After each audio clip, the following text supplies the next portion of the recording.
بسم اللہ الرحمن الرحیم۔ شروع اللہ کے نام سے جو بڑا مہربان نہایت رحم کرنے والا ہے۔ امام ابو حنیفہ رحمۃ اللہ کی بے مثال بصیرت۔ ایک شخص نے امام صاحب رحمۃ اللہ سے عرض کیا کہ میں نے کچھ روپے ایک جگہ چھپا کر رکھ دیے تھے، اب وہ جگہ مجھے یاد نہیں آتی، میں کیا کروں؟ امام صاحب نے فرمایا کہ یہ کوئی فقہ کا مسئلہ تو ہے نہیں جو تم مجھ سے پوچھنے آئے ہو۔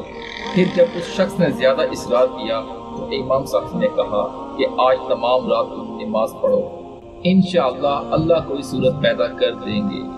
چنانچہ اس شخص نے رات کو نماز پڑھنا شروع ہی کیا تھا کہ اسے یاد آ گیا کہ اس نے روپے کہاں رکھے تھے، اور وہ نماز چھوڑ کر فوراً اپنے دفینہ نکالنے بھاگ کھڑا ہوا۔ صبح کو وہ دوڑا ہوا آیا اور امام صاحب کو تمام واقعہ سنایا۔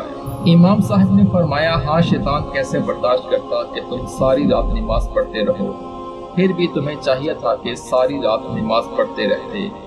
قربان جائیے امام اعظم ابو حنیفہ رحمۃ اللہ کی بصیرت پر کہ کیسا عظیم المثال حل تجویز فرمایا کہ اس شخص کا کام بھی ہو گیا اور نماز کی تلقین بھی فرما دی۔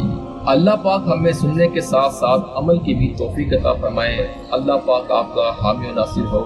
جزاک اللہ۔